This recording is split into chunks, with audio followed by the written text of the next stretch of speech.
Francois, thanks a lot for giving me an opportunity to come and make this presentation. I really appreciate that. With that, it's truly a pleasure to be in front of all of you and give my talk.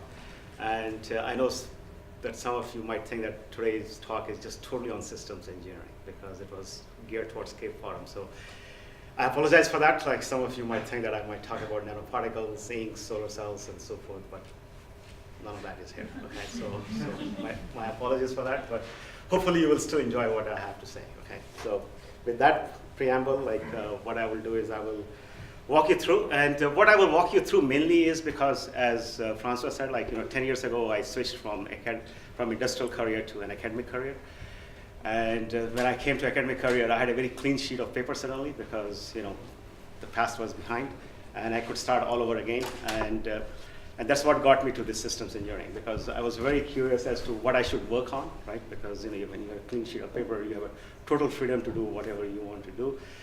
Never mind whether you know the subject or not. Okay, so with that, I started doing systems analysis, as Francois said, and I use that to guide my experimental research. Actually, it tells me where to spend time and where not to spend time. I think more important is where not to spend time.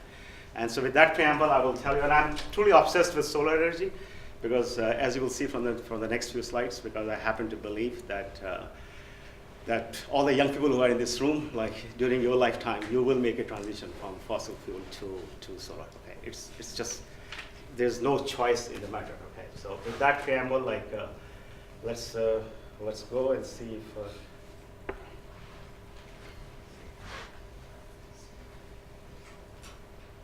It's changing for everyone, but that's okay. What's that? Ah, that's a clever one. No, it was. It's on. It's on. Okay. No, it doesn't. That's okay. It's okay. I'll do it. It's okay. All right. It doesn't change.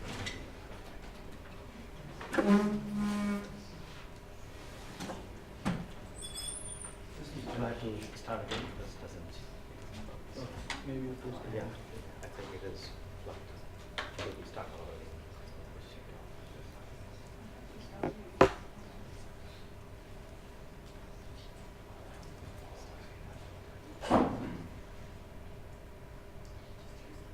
Can I just? Yeah, that is fine.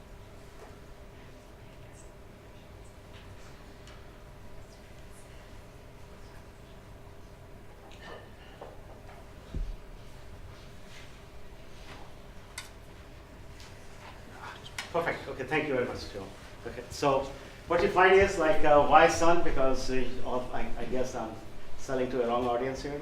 The amount of the sunlight which falls on planet Earth is orders of magnitude than what we need per year. Okay, so it's very clear that it is the most abundant energy source. Okay, and it alone can meet all the energy needs human race will ever have. Okay, so that's the preamble. Then why it is not prevalent, right? So if it is such a large quantity, then why all of us are not using it? Okay, is one of the primary questions. And so since I'm a chemical engineer, one of the first questions for me is how does my raw material looks like? Okay, because how dense is my raw material before I can use it? So the question is the same thing about solar energy. How dense is the solar energy, right? So when I go and fill my car, with the petrol, right? So when I fill it, I'm filling at the rate of 38 liters per minute, okay? Or I changed it for Switzerland, by the way. It used to be gallons per minute, okay? And that's 20 megawatts of power supply, okay? And it's a lot of power, right? A typical household uses 2 kilowatts of power. So it tells you that how fast I'm going. And if you look at the solar energy by itself, around 1,000 watts per meter square. And if you look at that, if I was recovering it with 100% efficiency, okay, I would still need 4 football fields to give me that much energy to fill, right? And typically efficiency is not 100%. So even if the efficiency is 20%, right? So I still need 20 football fields, okay? And that gives you a perspective of how dilute this thing is, right? So if I have to, what I have been accustomed to doing in 2 minutes, okay, will require 20 football fields, okay? That means whatever I'm doing, okay, right, has to be very, very low cost, right? Because if the efficiency has to be high, because even just a mere act of going to a cloth store and buying it and covering it 20 football fields and trying to recover becomes an expensive affair very fast, okay? So we have to worry about that. And of course, like in US, if you look how much we needed, like something of the order of, we just talked about 16 gallons filling and 761 billion gallons gasoline equivalent. Okay, so it's a large, humongous quantity. Okay, so not only the solar energy is dilute. Okay, another difficult aspect is we need it in very large quantities. Okay, so by the time you take both the factors into account, it is only going to be possible if it is cost effective. Okay, it has to be really low cost. Okay, and efficiency is very important. Okay, and the other thing is it is not there all the time either. Okay, so it is out there only 20% of the time in 24 hours on an average. That means first we need to store it for 80% of the time. Okay, and the second part is any capital I spend on it, okay, is productive only 20% of the time. So if I borrow interest from the bank, okay, I have to pay interest for that other 80% of the time when the capital is not productive. Okay, so unlike my chemical plants, which once I put on the ground, produces output for 100% of the time, this thing does not. Okay, so it has many things stacked against it. So I just wanted to give you a perspective of what we are up against. Okay, so when I started the research, for example, people would tell me 10% efficient solar cell, good enough. 15%, good enough. No such thing. Okay, you need 20% module, and you need it, by the way, at very low cost. Okay, and it has to be 1/5 of based on what it is on a 24-hour analysis. Okay, so it's a pretty tall order. Okay, the challenges are enormous. Okay, so with that, so I just wanted to give you a feel what we are up against. Okay, and with that preamble, let's look at how we go about using the solar energy. Okay, so if you look at what I've been doing is since my arrival at Purdue, I have been, as I said earlier, I have been obsessed with the solar economy. Okay, so how would we get up in the morning, okay, if there was no fossil fuel? Okay, how would I get my cup of coffee?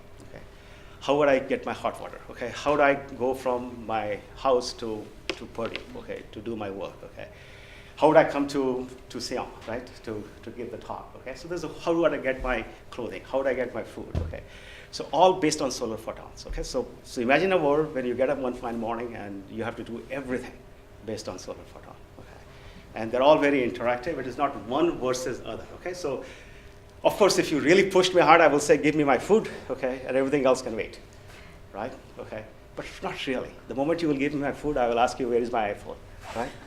Okay, so the truth be said, that everything has to coexist. Okay, and so when I'm using solar photon, I have to be careful that I use it synergistically, and I don't waste it on one end while the other end is not possible. Okay, so just want to leave you with that thought. Okay, so in my group we do a lot of stuff. Okay, and we do a modeling on all these things which I'm showing here. Okay, from electricity generation, okay, storage, biofuel, biorefinery design, and a lot of work lately I've started on policy analysis. Okay, and the modeling tools which I use, okay, like my group uses, okay, are Aspen Plus, MATLAB. We do a lot of global optimization using Baron, okay, and a lot of stuff, okay. So, and there's a lot of experimental work also, which is not on this slide, okay. But we will just talk about this today, and here also I will not talk about everything.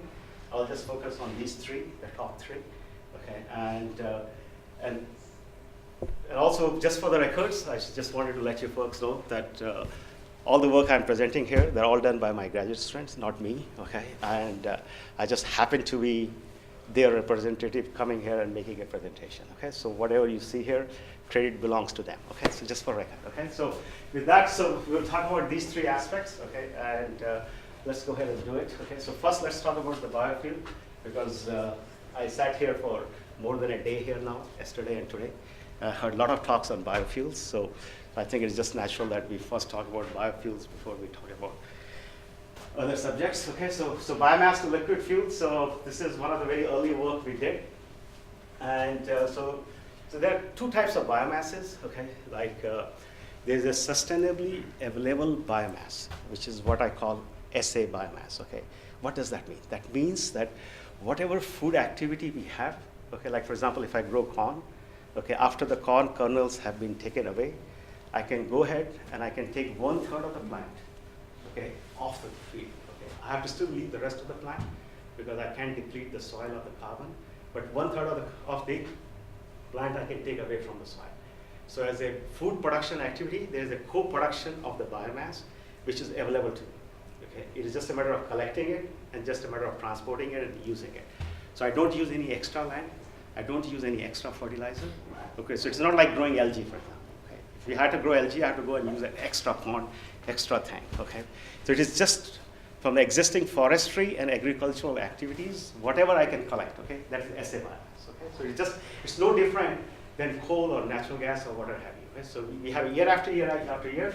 So one of my first graduate student, Nani Singh, I asked him, okay, all right, like, what do I, since I was new, I wanted to know which process is better, right? Whether is it fermentation, it is pyrolysis, it is, sugars, gasification, Fischer troughs. And what happens is if you take the biomass, and when you do a modeling, what you find is that all of them, okay, doesn't matter which process it is, the carbon recovery, okay, so for every 100 carbon atoms which comes here, okay, we get roughly around 40 carbon atoms as liquid. So there's 60 carbon atoms which lose from and go to the atmosphere as CO2. Okay, so this was the first observation we made, and so the question was, what's happening? Why is it that no matter which process I flip, okay, at the end I have only 60% of the carbon, and 40% is going away. So for example, in US, we have roughly 500 million tons a year of SA biomass. Okay, and if you convert and we use roughly 12 to 13 million barrels, that number has been going down, by the way. Okay, and but if you took all that and converted it to liquid fuel, we will get around 2 million barrels a day, which is much smaller fraction of 12 million. So it's very clear that if we are going to use liquid fuel, that we need to do something else, okay? Because we really don't have enough SA biomass, right? So the question is, if you wanted more liquid fuel, and that's what I asked my graduate student, should I go and grow more biomass, right? Because if I grow more biomass, then I can get more carbon and I can get liquid fuel. Okay? So, and obviously the answer is no, you don't go and grow more biomass, okay? But what do you do then? Okay, so what you do then is first examine why is the first question was, why am I losing 60% of the carbon, right, to the atmosphere, okay? And the reason you're losing 60% of the carbon to the atmosphere is because if you look at the biomass, because it has 35% oxygen, roughly, right? So per biomass carbon atom, the energy content is roughly 2/3 of what is on the gasoline, because biomass is already partially oxidized, right? Okay, so it has a less energy content. So if I'm taking a biomass, if I take 100 atoms of biomass and I make gasoline type of molecules, there's no way all the carbons are going to show up as gasoline, yeah? And by the time we put in us chemical engineers being inefficient, right? Meaning all the processes being inefficient, okay? You lose more carbon. So in the end, what happens is you lost that much carbon, okay?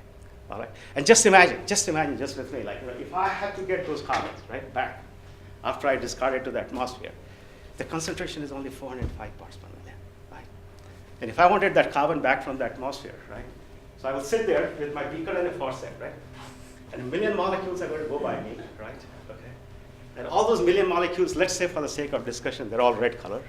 Okay, there are 405 molecules which are black color, okay, let's say. And I have to catch that with my faucet, okay, and put it in the beaker, right? All right? Very inefficient, right? I will lose my patience, and yet Mother Nature has done the same, right? And what are we doing? We are converting it and merely releasing it to the outer space, right? In our atmospheric space, okay? So that's not correct, right? So the first thing we need to do is make sure that when we are converting biomass to liquid fuel, that we don't release those carbons, okay?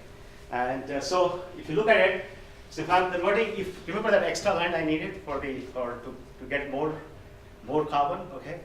But if you look at the energies, at efficiencies at which we recover solar photons from a given land area, what you find is that the heat, okay, is the most efficient. I can get 1200 degrees Celsius heat or 1500 degrees Celsius heat by using concentrators at the efficiency of roughly 70%. Okay, it's a very high efficiency, right? Photovoltaics, right? Okay, I'm at EPFL. You guys are breaking all the time world records, like 32% was probably the latest world record, right? You guys have. Okay, so very efficient solar cells, right? Okay. And multi-junction, of course, they are also pushing up close to 44%. Hydrogen, same thing. You can get, if nothing else, you can use this and use an electrolysis, and you can get hydrogen at an efficiency of 20%. Okay, all right. And biomass. Let's look at the biomass. Okay, if I go and I grow biomass. Okay, if this is the land area, right? And if I grow the biomass for a year on this land area, okay, And the end of the year, I harvest that biomass. Okay, so I got this biomass here. The energy content of this biomass is no more than 2% of the sunlight of the energy which fell on this land area. Okay, and by the time I convert it, I get maybe, maybe half to 1%, as the thing. And remember I told you how dilute solar energy is, and how much the land area we would need to meet the needs. Okay, so it's very clear. By the time you look at this, do I need more land area to grow biomass? Or do I use some other energy content, right, to stop that biomass which is going to the atmosphere? So that's the carbon dioxide, sorry, the carbon which is going to the atmosphere. So the answer was more or less clear to us. So we made an observation that biomass is primarily a carbon source. Okay. We should never use it for energy, because if I needed energy, I have a better way of getting energy from sun, at a much higher efficiencies. Okay, so all the papers you read using biomass to produce electricity or using biomass to produce whatever energy-related stuff you see, burning it for heat, economically it may be justified today, but in the long run, like as the world will evolve, it will be a challenge. So what we need to do is that carbon which is being released, we need to piggyback on it. We have to use all that heat, electricity, or hydrogen, which we can get an order of higher magnitude efficiency, put it on the back of those carbons, make sure no carbon leaves, and we make 100% recovery of liquid fuel. It's very important. Okay, so with that preamble, what I just told you is very easy to say, right? But if you're looking at me for an answer, I really don't have an answer. Okay, so what's the best process? How do you go about doing it? Okay, for the last 5 years, we're still trying to answer it. It's not that we don't have solutions. Okay, it's very easy to come a long list of solutions, and I have a laundry list of solutions, but none of them look good. Okay, I will tell you up front. Okay, so don't look at me hoping for an answer at this point in time. Okay, but nevertheless, here's a problem which is looking for a better answer. Okay? So what I will do is I will share with you, nevertheless, as I said, we do have some solutions. As a matter of fact, we have a lot of solutions. Okay, so I will just show you one solution because it is a systems engineering conference. So I thought that I will put an example of how we go about doing it. So when we did a lot of this analysis early on, what we found out was that the easiest way if the fuel was the only thing I needed, not the chemicals, if the fuel was the only thing I needed, the easiest process is a two-step process. Take the biomass, and let's see if the next slide shows this. Yeah. Take a biomass, with all its structure, tear it apart, heat it to 500 degrees Celsius or 550 degrees Celsius. It's going to tear apart. It's going to tear apart into smaller molecules. One step, boom. It's a 100-pound hammer. Just hit it, everything breaks apart. And then what you do is go and find a magic catalyst. And the catalyst, all it has to do is remove all the oxygen from all these molecules which are found. All the molecules which are found, you remove the oxygen, and you give me oxygen-free stuff which I can use as a liquid. Two-step, one reactor, and the second reactor, and you are done. All right. And by the way, we did start on an experimental project on this, and we have been successful in demonstrating this in our lab. So we do take a biomass, we do run it at 500 degrees Celsius, 550 degrees Celsius. We do break it apart. We have a platinum moly catalyst on multi-wall carbon nanotube. It does take all those molecules which you see there, each and every one of them, and hydrodeoxygenates them. So we can get a liquid fuel. So it is doable. So it's a two-step process. But the catch is when we do that, we still make CO2, because we cannot tell our catalyst just to make H2O and not make CO2. And so because the way the whole thing is structured, we end up making like methoxy groups and all those things. So Dharik, whom Francois knows pretty well, like what he did was, he said he posed this problem, just in all in a system engineering community spirit. Here's my box. Here's the biomass. What I just told you about fast-hydropyrolysis and hydrodeoxygenation is just shown here as a box.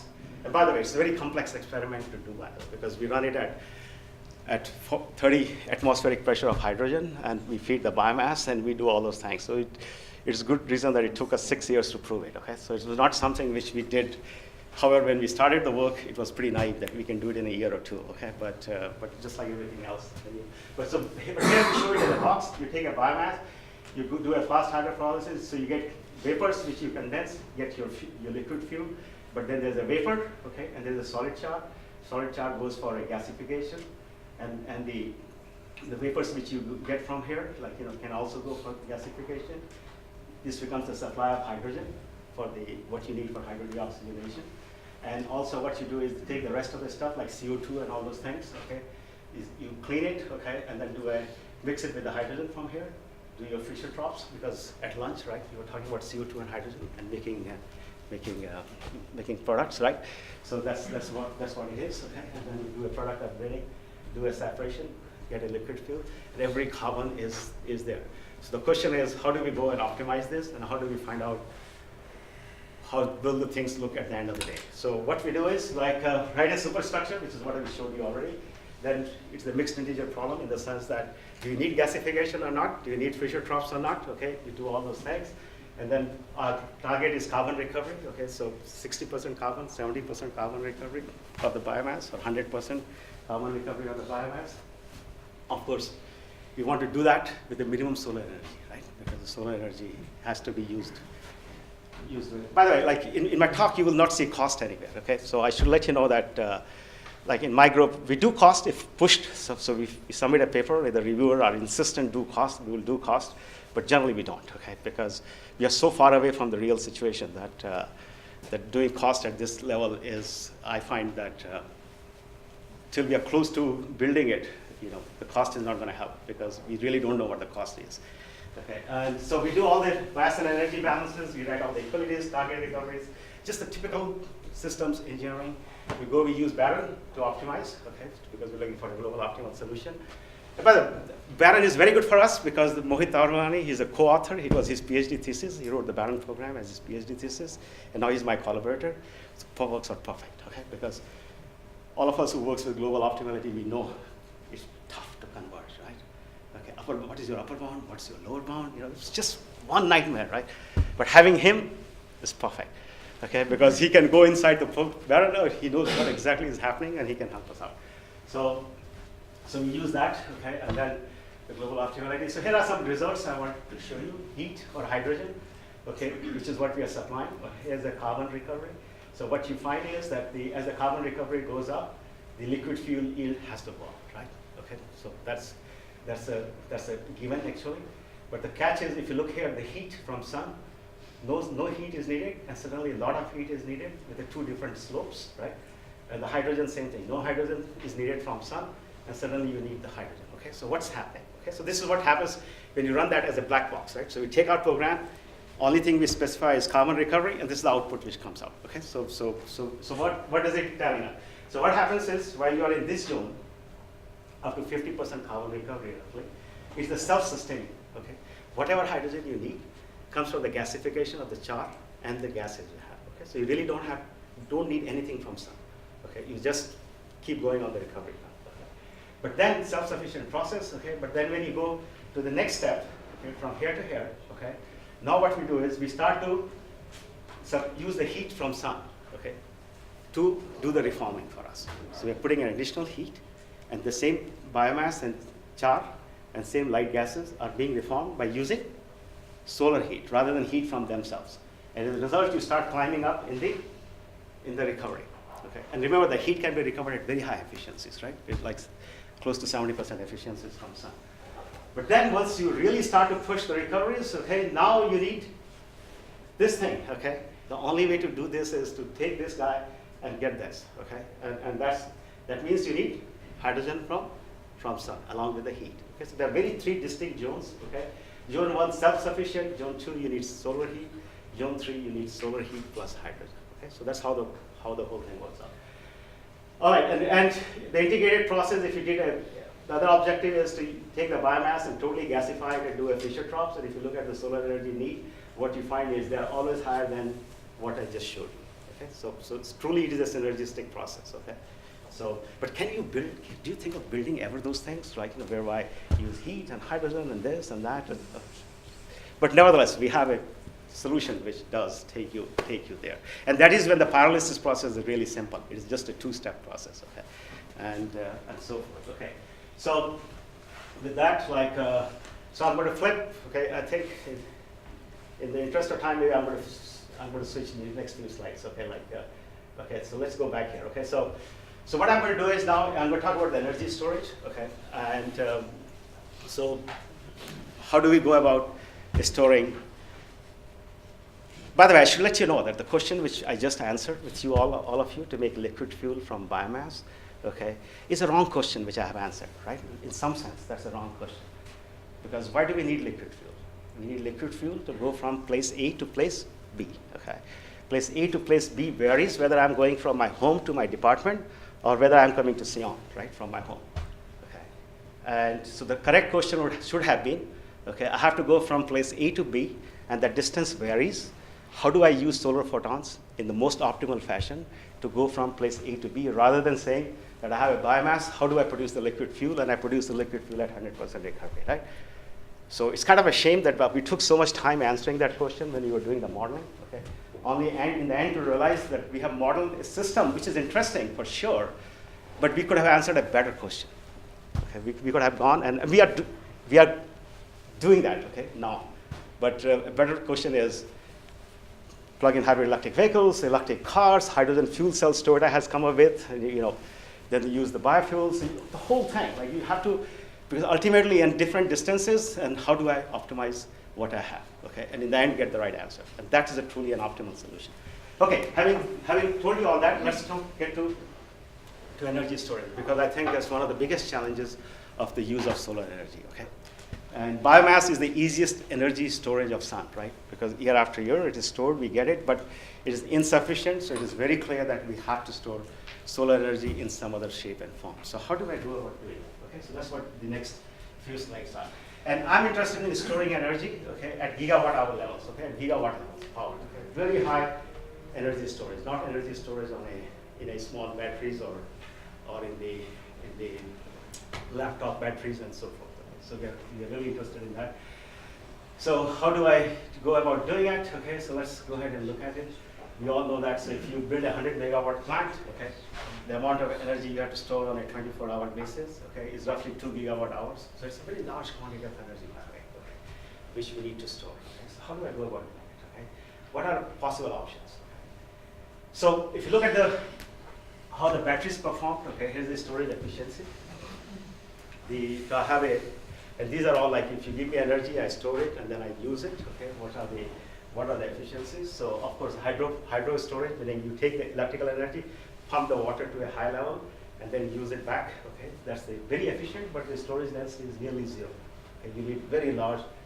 You will have to submerge a lot of land area to be able to use that. Okay, and compressed air, okay, system, okay, is only 50. Basically, you're using energy to compress the air, store it, and then burning and using it. That also is only 50% efficient. Okay? And if you use the batteries, okay, here it is, very efficient. A battery is like 90% charge and 90% discharge efficiencies.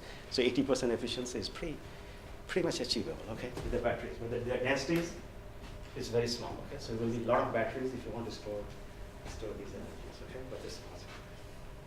And if you look at the compressed high. So in this comparison, is it not a bit unrealistic, because you can envision the lake, the hydro. But Yeah, so I think if you live in Geneva, you can think of that lake. Lake Geneva might be able to. But having the same thing in lithium. It's too much volume. It's just humongous volumes. Okay. Like you just if you go to store at gigawatt hour levels, okay, the amount of the volume you need is just tremendous.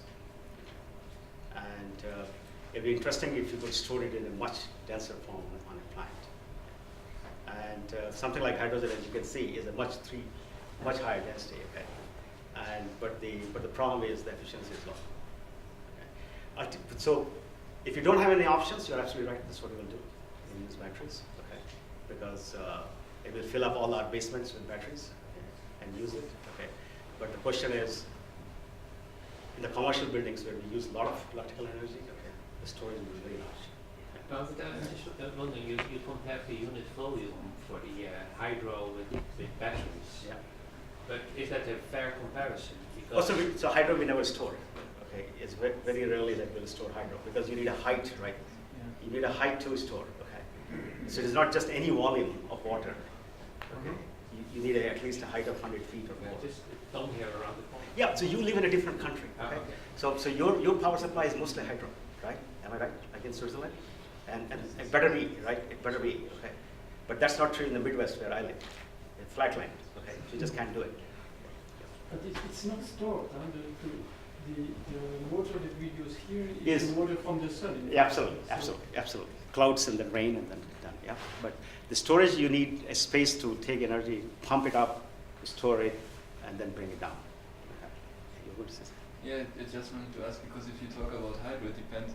I mean, the density of energy depends a lot upon your height difference, no? That's correct. That's correct. If your dam is 100 meters, or if you have 200 meters, or so it changes. Okay, so your point is well taken. Okay, so let's go back. Okay, this number is so small that if you change it by a factor of 2 or 3, okay, it is still going to move from here to here. Okay, so what I'm trying to tell you is that it's immaterial. Okay, 100 feet, 200 feet, 300 feet, take whatever you want to take.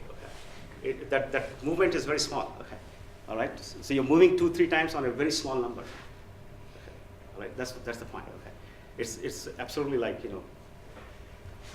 But your point is well taken, okay. But and hydrogen is very low, okay, because ideally speaking, you want to be in that space. That's the point, okay. Ideally speaking, you want to be in that space if you're storing large quantities of energy. So what do we do? Okay, what we do is being a chemical engineer, like or you know, the thing which is the easiest is to use carbon to store the energy, okay. Because hydrocarbons, you can store a lot of energy on hydrocarbons, okay. And so how do we use that for energy storage? And that's what we did modeling a couple of years ago. And what we did was we did a closed loop storage system whereby what happens is in the nighttime, we are using, sorry, in the daytime, they take the carbon dioxide, convert it with solar energy to some hydrocarbon fuel. We store that, and in the nighttime, when the sun is not there, what we do is we use these hydrocarbons, produce electricity, and store the carbon dioxide in the nighttime. So we don't discharge the carbon dioxide to the atmosphere, so the carbon dioxide runs in a closed loop. And the question is, how do you store carbon dioxide? We store carbon dioxide as liquid CO2, okay, not as a compressed gaseous CO2. Okay, because the liquid CO2, again, because of the energy density, okay, you want to store everything in a small volume. Okay, and the carbon fuel has to be liquid too. Okay, and when you look at the energy densities of different fuels, okay, what you find is methane has the highest energy density. Okay, its LHV is the highest, therefore its XLV is the highest. Okay, so, but it liquefies at -162 degrees Celsius, okay. Given my past background in the cryogenic industry, okay, that was not a big deal, okay. Liquid CO2, no problem, we'll store liquid CO2, so that's the example I'm going to show you. Okay, so the way what we do is in the storage mode, here is the liquid carbon dioxide, it is going down in volume, right, because we are withdrawing, we are vaporizing it, okay, and then what we're doing is we're converting it to methane using the hydrogen which is coming from sun and solid oxide electrolysis cell gives the hydrogen. Hydrogen meets with CO2, which is coming, forms methane. Methane is then separated, liquefied, and stored. And what we do is when the liquid CO2 is vaporizing, because it is at -56 degrees Celsius, there is a refrigeration content. We use the refrigeration content to help in the liquefaction of methane. So we use the pre-cooling of methane using the cooling which is already in the liquid CO2. Okay, so we do the liquefaction that way, and the rest of the process is pretty clear. Okay. And it minimizes the solar energy penalty for methane liquefaction because we are using this energy. Okay. The actual flow sheet looks very complex. Okay, it's just here just to convince you. Yes, indeed, we did draw, we did optimize, and we did all those things. Okay, so what I just showed you is a very simple flow sheet, but nevertheless, the actual flow sheet is pretty long. And then in the delivery mode, what we do is, like, that's the nighttime now. Now methane is being withdrawn, its level goes down, it is vaporized, okay, and then what you do is you take the methane to a solid oxide fuel cell. Same cells which you used during the daytime, they were used in electrolysis mode, now they are used in a fuel cell mode, okay, so the reforming is done within them, okay, and what we do is you produce the electricity, the output has water, CO2, CO, and all those things, the separation is done, and the liquefaction of CO2 is done, and CO2 is stored. And for this liquefaction, we use the energy, refrigeration energy from liquid methane. So that's very advantageous because you store the liquid methane at -162. Now you have all that cryogenic energy to liquefy methane. So you don't need any extra, or extra energy is minimized to liquefy CO2. Okay? So, and the sun is not there, you would rather preserve everything to produce electricity. So it's good that methane is providing that liquid for the liquefaction energy. So we can store that way, okay? And again, just to convince you, there is a flow sheet for CO2 separations and methane vaporization and so forth and so forth. So this is where it is, okay? So once you do that, what you find is methane, okay? Like the energy density is an order of magnitude higher, and the efficiency is approached around 60, 61, 62%. Okay, so much higher efficiency of storage, okay, and much larger energy density. So the volumes do go down by a factor of 10. All right, but methane is not the only thing you can use. You can use many other things besides methane, okay? Like you can use diameter ether, methanol, so forth. And we have done modeling using all hydrocarbons, a very long list of hydrocarbons, including diameter ether. And they all look pretty similar, by the way, okay? Like, there's not big changes from one to the other. And you can do that, and when you do that, what you find is that this thing should have gone up to here, actually. And so here are the carbon storage cycles, okay? And the question is what is here? Is there something here? Okay. So now that is the next question. Okay, what is there and what could we do? And in response to that, so what I'm going to do is now change the subject a little bit, okay, and go to the last example I have for you folks is electricity generation, okay, and storing hydrogen. And this is a collaboration with Professor Marshall here. Okay, so Francois and I, we have collaborated on this part of the talk. Okay, so Francois, you're very familiar with what I'm about to say. Okay. All right, so we do that, and that's solar thermal power and hydrogen production. So how do we do that? Okay, so what I happen to believe that the hydrogen and electricity are the key elements, okay, for the solar economy. If someone could give me cheap, low cost, efficient electricity and hydrogen, I think the rest is all easy game. Okay. Absolutely easy game. Okay, so how do we go about do it? So solar energy, water, okay, this is what is needed and we call it Hydricity process, from high and city, like hydrogen and electricity together, okay, making all these environmentally friendly, valuable products. Okay, so how do we do it? So here's our process, okay, and what this process does is like it couples the power generation from a solar thermal and hydrogen production from the solar thermal together, because hydrogen can be produced from solar thermal at high temperatures, and the power can be produced from water at high temperatures. So we couple the two together rather than doing each individually. That's how it has been done historically. And so we do it together, and what you see here is I'll walk you through. So this part is the power generation part, and this part is the hydrogen production part, but they're integrated. So let's go ahead and look at them. So on that flow sheet, what you see here is the water is pumped, okay, and the pumped water comes, so the pumped water comes, okay, and then it is heated up, it is vaporized, it takes the solar receiver, comes in, is expanded in a high pressure turbine, comes out, is reheated, very important. We don't just heat it once and expand it, we reheat it, okay, because making use of the maximum possible use of the high temperature, reheat is very important, okay. And so we reheat it, we again expand to a medium pressure turbine, come along, we cool the temperature to optimize to go to the condensing turbines and so forth, okay. So this is the power cycle, and you can see here what is happening, like, we bring it 200 bars, okay, we heat it up to 1600 degrees Kelvin, expand it, bring it back, 15.5 hour, heat it back up, expand it, it's 1121, cool it, 386, and so forth and so forth. Okay. And this is all optimized, by the way, okay? And we can calculate the efficiencies based on the theoretical efficiency, and sigma optical is the concentrators are using, what is the efficiency of the concentrators. And in our calculations, we have assumed them to be 80%, meaning if you're concentrating sunlight, okay, 80% is lost in the optical losses, okay, of the concentration. And then, so what happens is if you look at the efficiencies of sun to electricity efficiencies, okay, current solar plants, like concentrated solar power plants, give you this much efficiency, whereas the maximum possible for a concentration factor of 8,000 is something like this. It could be very high. So we really have a very low efficiencies of the operating plants. So what do we do? So the way we define sun to electricity efficiency is whatever electricity is produced and what is the actual solar energy used. Actual solar energy before the concentrators, okay? Don't worry about the formulas, I'm just going to skip all that, okay? So what it is that if you look at sun to electricity efficiency as a function of temperature, the process I showed you, okay, if you just did a simple one time, okay, that's how it looks like. But if you're doing a one-step reheat, which is what I was telling you, must reheat, okay, you get a higher efficiencies, okay? If you do a multiple, and you can see what is happening now, the efficiency is 30.8%, okay? And at the temperature of roughly 1200 to 1300 degrees Kelvin, you can get 40% efficiency. That's pretty high, by the way. like for a solar thermal plant, if you can run it, okay, those efficiencies. And that puts a lot of pressure on people like me who do photovoltaic research, right? Okay. Because how do you justify if you can do a solar thermal power? But the good part is that a solar thermal plant needs direct sunlight. Okay. Whereas the photovoltaics can work with scattered sunlight. So that's the saving grace for us. Okay. Because what happens is for all these solar thermal power plants, okay, typically a direct sunlight, I think in Switzerland probably you have much lower direct sunlight than we do in the Midwest where I live. Okay. But even there, even in California, it is only 70% of sunlight which is direct. Okay. So you will, like, and it has moving parts, photovoltaics is stationary, everything is sitting there. But nevertheless, the point is that you can get very high efficiencies with these things. Okay.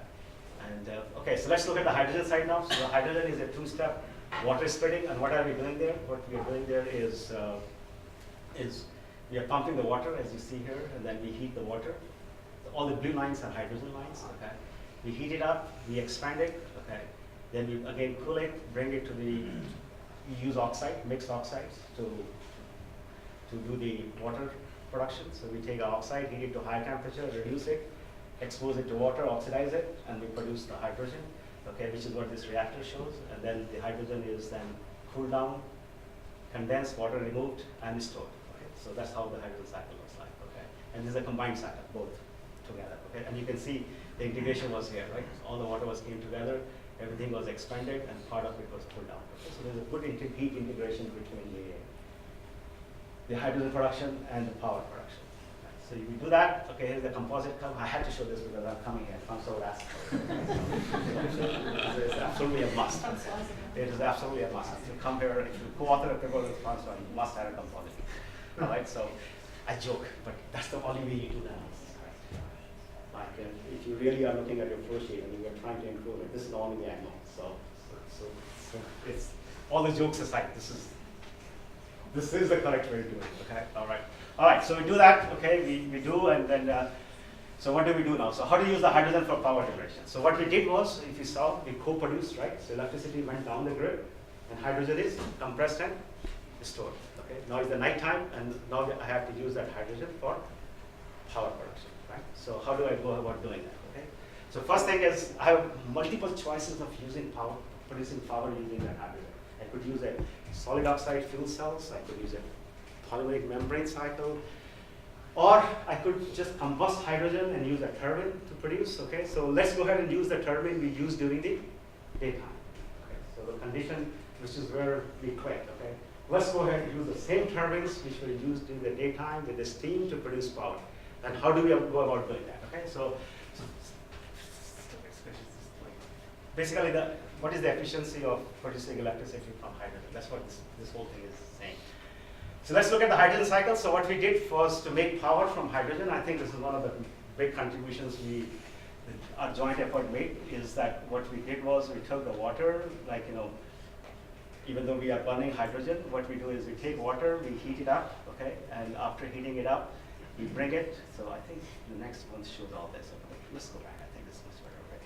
So you take the water, you bring it up here. It's all gaseous water, right? At this point in time, it's all gaseous water. So what we do is we store oxygen and hydrogen during the daytime. We bring it and we burn hydrogen in water itself.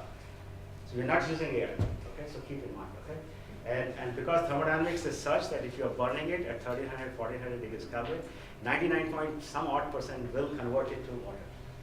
So hydrogen will, thermodynamic equilibrium will drive it in that direction. Okay, so the advantage of why do we do that? Because when you're burning it in water itself, okay, then after you are done with again the reheat, we do 2 combustions, okay, and then what happens is you can use the condensing turbine. And when you use the condensing turbine, you are rejecting the heat at the lowest temperature, and the cycle is very efficient.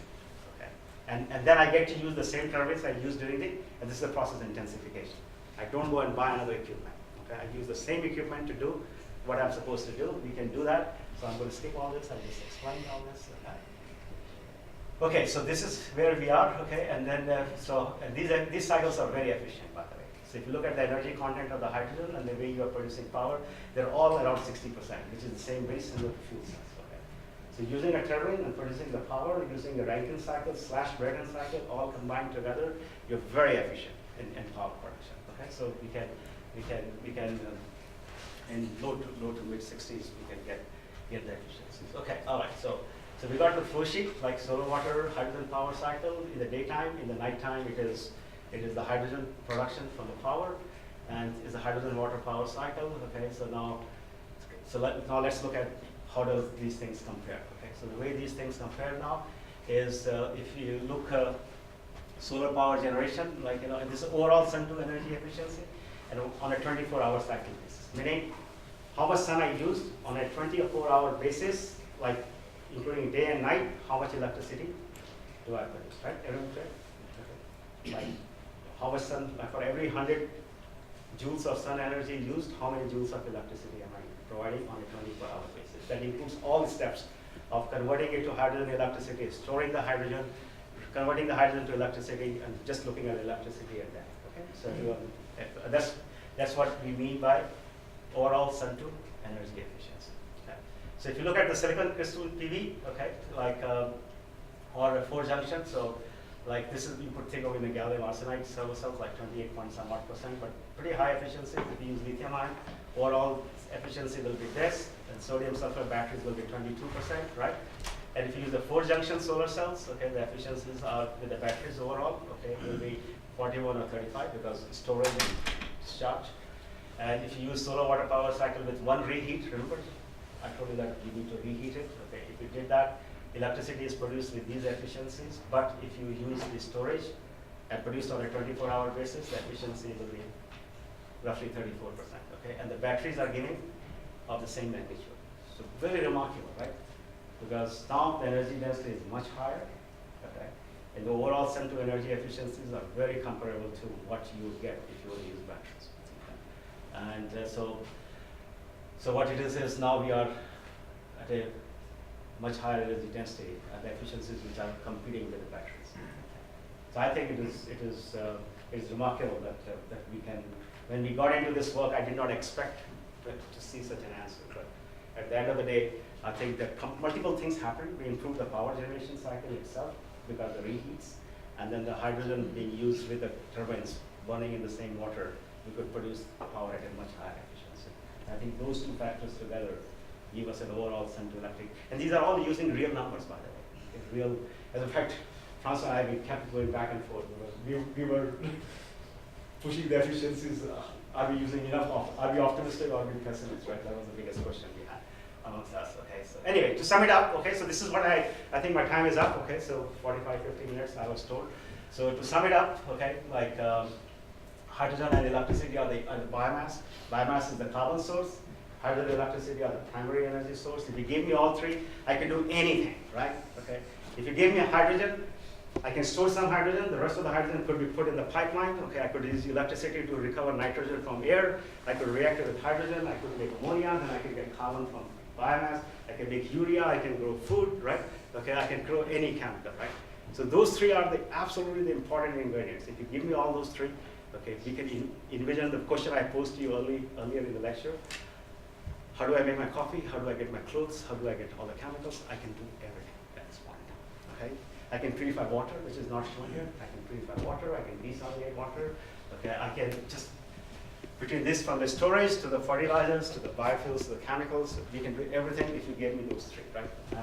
And the only question is how do we count that, right? And it is very difficult to compete with $30 a barrel oil and $2.50 a million BTU natural gas. There's no way, like, unless until we assign the value to all the life cycle analysis and what happens downstream, as long as that value is not there. But nevertheless, it's a very happy situation to be in, okay, whereby you can begin to create a total picture.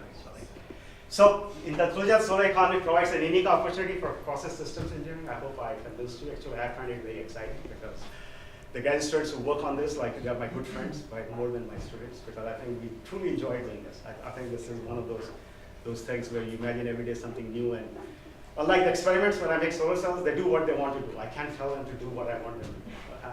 Whereas in process systems engineering, okay, the good thing is they do what I want them to do. Okay, so that's the important difference between the two.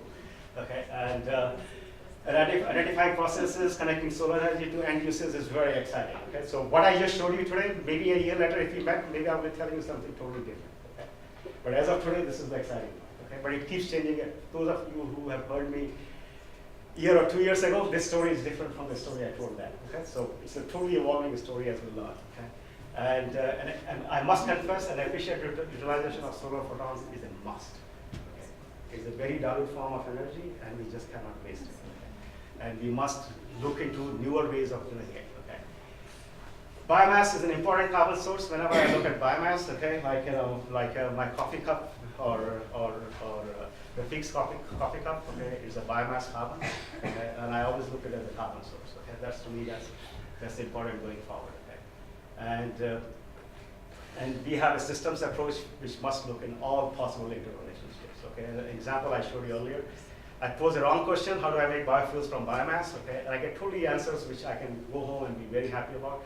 The truth of the matter is what is biofuels used for, right? Could it be used with solar photons with something else? Okay, so so we need to understand from what is our source, what's our end use, and we need to look at all the steps in between, and we should not do like ignore food production at the cost of the transportation or transportation at the cost of electricity. Like we has to be all the uses I showed you earlier, they all coexist, and we must look at a very holistic systems analysis of the entire process, of the entire chain. Okay. It's a huge problem to solve, but nevertheless, it is a very exciting problem to solve. Okay. And so to me, I'll tell you, it looks to me like a puzzle. Okay, so it's a puzzle which I'm constantly solving, and I hope all of us who are working in systems engineering feel the same way. Okay, there's a pieces of puzzle, and I really don't have an answer for you guys, but that's what makes it exciting. Okay. And I meant chemists here too, by the way, scientists. Okay, I did not realize that it was a talk outside of engineering. Okay, whether you're a scientist or you're an engineer, okay, I think this is the best time to be in. Okay, like I think in the human race's history, I think this part where we are right now in this time span, okay, it is a very unique time span, because this is the time when the human race for the last 200 years, which has been, or rather 150 years, has been used to fossil fuel, has to learn to make that transition.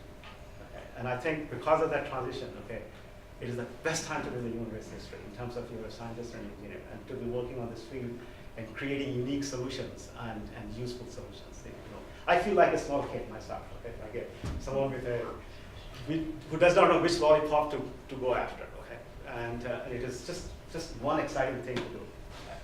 And of course, I must acknowledge my funding, because if you're in academia, if there's no quarters in your tin cup, there is no research. Okay, so must acknowledge those who make it all happen. Okay? They are the few. They are the few for my research.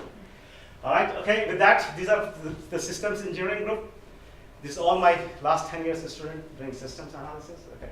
The results I presented to you is part of the research we have done, not all of it. And these are the students who have generated the results I showed us. And this is my entire research group, okay? And as I said, we do multiple research, okay? And it's all part of the solar energy journey, actually. With that, thanks to all of you. And this is Purdue campus, by the way, and thank you for coming.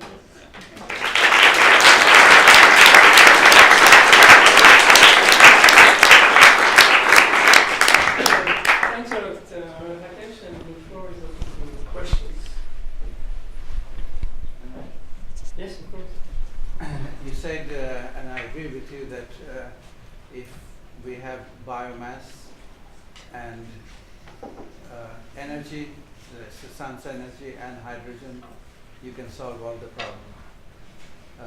And we do have biomass, we do have sun's energy, but where do we get the hydrogen from? Yeah. And do we get all the hydrogen that we need?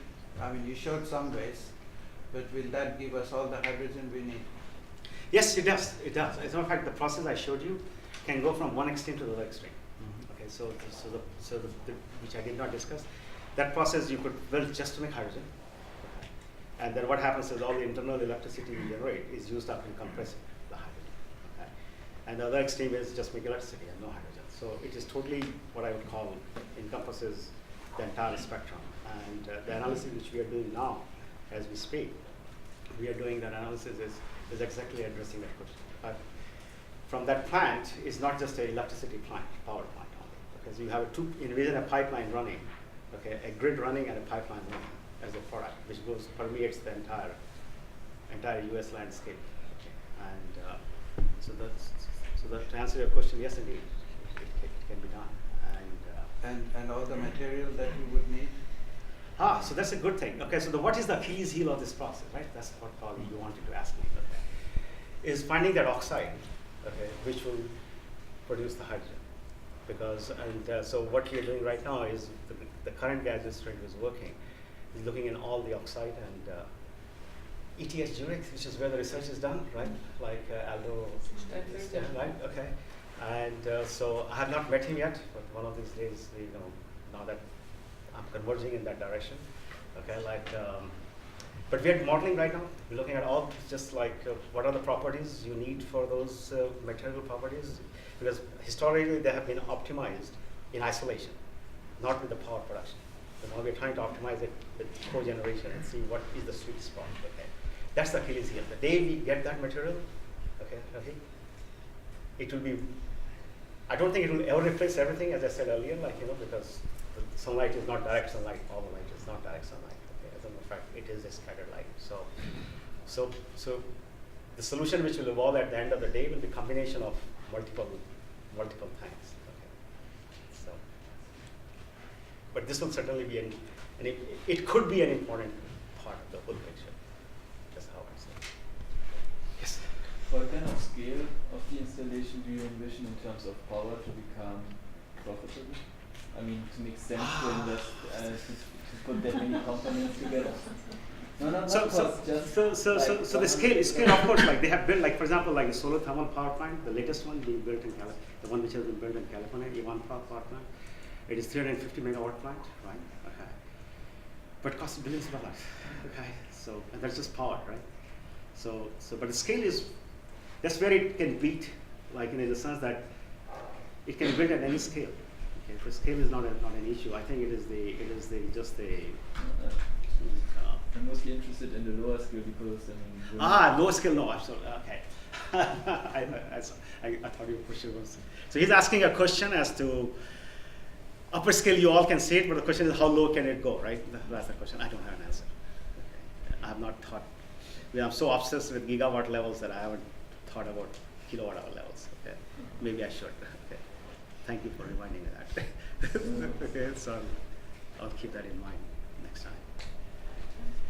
Are you also thinking about flexible plants which can operate at different capacities depending on the level of radiation, or is it all about the storage and working at a constant level?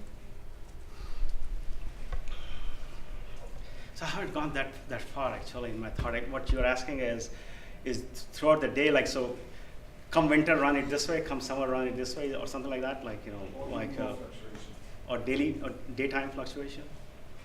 It all will depend on those turbines, I think, and the solar collector volumes, right? Because whether they have space or not. One is the mechanical component, other is the collector, like how much heat exchange, like how much. Well, obviously we cannot exceed whatever sunlight is falling on the solar collectors. So within that constraint, I'm sure we can go up. We can go down, but probably we can't produce more than what the sunlight is collecting. Okay. That is the answer.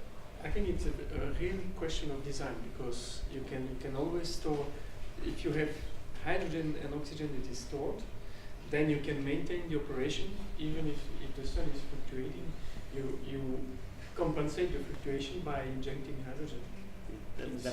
That's correct, and that you can do actually, because so you can meet the peak demands by using the extra hydrogen, and or rather stop producing hydrogen. Two peak shaving or systems. stop during the daytime. You could decrease the hydrogen production and ramp up the electricity. You could trade between the two. But the final target would be to have a continuously running process at certain capacity using storage rather than adapting the capacity over the time scales. That's the idea. The way we have done the modeling at this point in time, we are producing a constant 100 megawatt power, okay, on a 24-hour basis. Neither goes up nor go down. But in real life, that doesn't happen, right? There's always a peak demand in the afternoon, and then it did. So that has not been accounted. But then we combine with the other system. Yeah. See, but who says that we have to do this in isolation? There's PV also, right? Electricity generation. Okay, so if you're really optimizing an entire system, we should not be just optimizing this, right? Okay, then we have to look at the PVs, photovoltaics, how much they're making, okay? And there are people who are doing photoelectrochemical work, being hydrogen and CO. I just learned today like about the CO2, right? If you succeed, they're all part of the system. You put everything, and you optimize the entire system. You just don't go after, parts and pieces, So that's how I would put it. Because whether you ramp up or ramp down also depends whether other systems are, say, photovoltaic is producing at the same time, and then maybe you don't. You just go from them, and when the photovoltaic ramps down, then you ramp up this one. So. And then if everyone was driving electric cars, then maybe in the daytime photovoltaics could be charging them. You can sit here and just keep going this thing. This. So, Mario first, and then Rakesh, excuse me, thanks for the presentation. I enjoyed it a lot.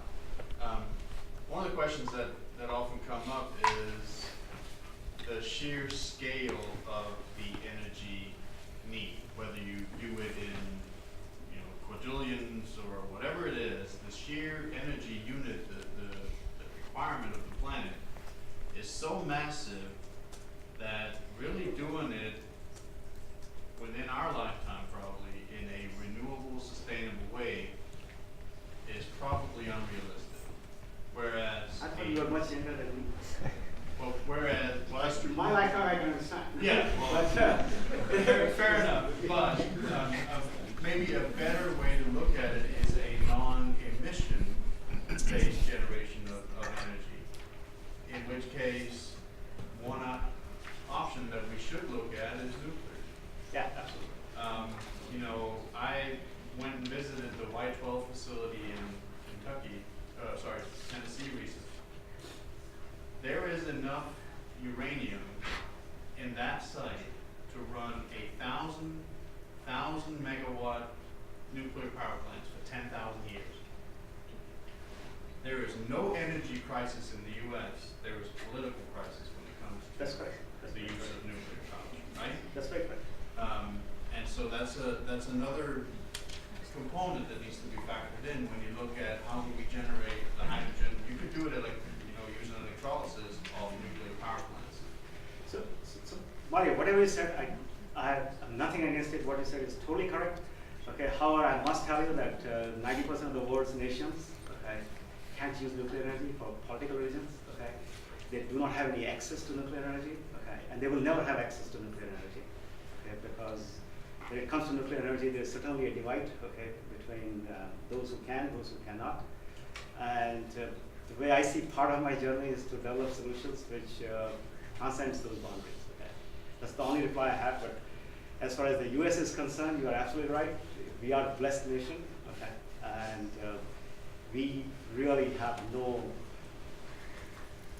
today, tomorrow, day after tomorrow, whatever time period you want to take. Okay, there's no crisis. So I totally agree with you. Okay, but it would be nice to develop solutions. The way I look at it is, which doesn't matter who's using it. We as a human race, I think every human being has a right to live just the way we live. Okay, so that's the driving force underneath. That's a laudable goal, actually. You mentioned that the production of biofuel from biomass doesn't provide that much energy for example, for the transportation sector. On the other hand, the density of solar energy is not enough, and also hydrogen doesn't have enough energy density per unit of volume. But the question is still there. If I want to go from A to B, where is the best way to go, or where is the most sustainable way to go? And from you as an expert in this field, I just want to know your point of view and the perspective you see for the transportation sector. So first of all, I'll tell you I'm not an expert in the subject. Okay, like I'm still learning. Okay, so every day is a new day, and every day I learn that what I don't know. Okay, so. And I'm convinced that I know very little at this point in time. But so in that context, it's just all I can tell you about is the short distances, like like the distances, as I said, like going from my home to my department. Okay, doesn't need high storage energy density. And good old batteries will do, okay? And if I had a lithium battery, it's good enough, okay? Even going to Indianapolis from West Lafayette, which is like 70 miles, which is what I have to drive to come take the air flight, I can still do that, okay? And maybe plug-in hybrid electric vehicles will do for that. Or Toyota's hydrogen fuel cell cars. Toyota has got a lot of power to them. They just came up with a hydrogen fuel cell car which costs $50,000, okay? And they have 300 plus miles driving distance, okay? And so they transcended the notion that you can't store 600 bar pressure hydrogen and you don't have energy density, okay? So more power to them. I'm very excited what they have done, okay? And but coming from Indianapolis to this place, absolutely, okay? So, but again, they're like, so jet fuel seems to be an answer today, okay? But who knows? In 20 years, you might use hydrogen slush, okay, for this transportation, because the hydrogen slush has more energy density than your liquid fuel. And all I know that those planes could be filled with hydrogen slush, liquid hydrogen slush. Okay, so you have a slurpee, like solid hydrogen and liquid hydrogen being all mixed and just fueled in, and you fly, and it has your volumes of storage will shrink. So it still may not be hydrocarbon fuels, but hydrocarbon fuels. So what I'm trying to tell you is, the only way I understand is if the long distances you need a high energy density fuel, what is that, okay? And what are the options we have on the table versus short distances when you could, since the energy requirement is smaller, you could use a lower energy density. By the way, hydrogen slush, we looked into that actually. I should let you know, that was not a joke actually, that was a serious answer. So you could fly from New York to Tokyo in 3 hours using hydrogen slush. Okay? And the US government has been looking at those engine designs, by the way. And this is public information, so I'm not telling anything which is top secret or anything. But it is certainly looking into how to go from New York City to Tokyo in 3 hours using because then the jet fuel is not good enough. You had a question?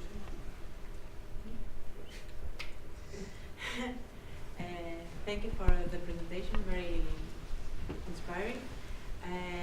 Let's assume that your dream comes true, and it will come true. Why is it? No. Like actually, I tell you what, if Francois said that, I might have gone and said, okay, maybe it's okay.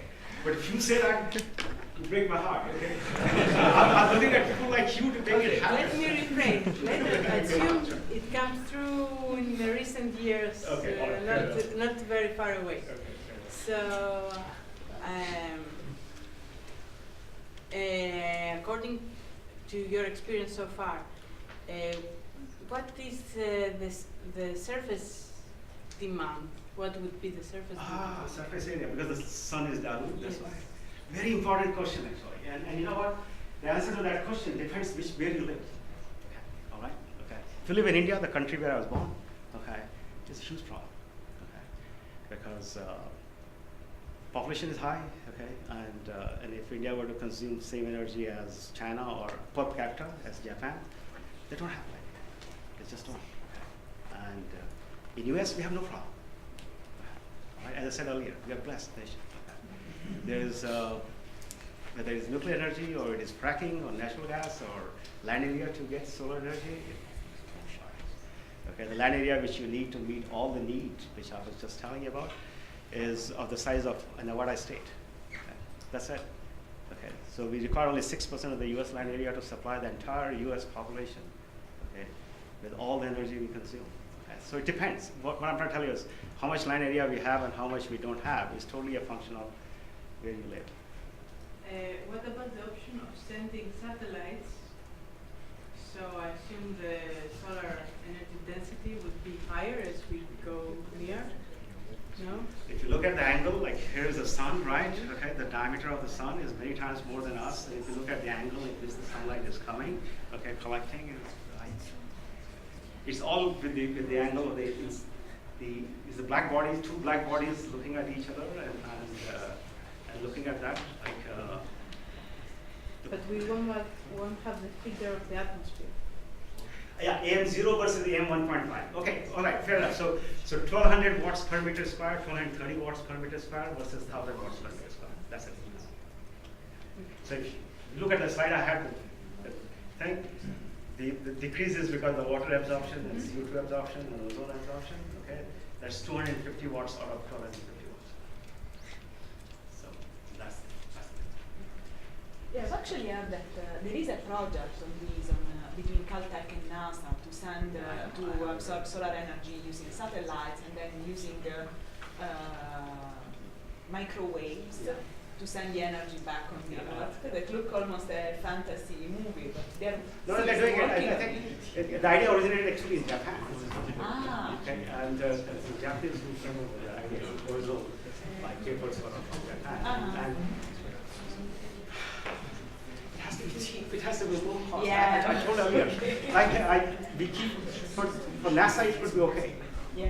NASA is supposed to do that kind of. Well, maybe if satellites are there anyway. Yeah, then like you can use for NASA or for Department of Defense, it's all fine, I think. For Department of Defense, it may be a great thing because no matter where they are in the world, they're sailing or boat or ships. Satellites can be adjusted and give them the energy. No, exactly. Yeah, Just so extra, you add an extra. so if you are in defense, makes 100% sense, right? But for a common human being on the street, No. I think.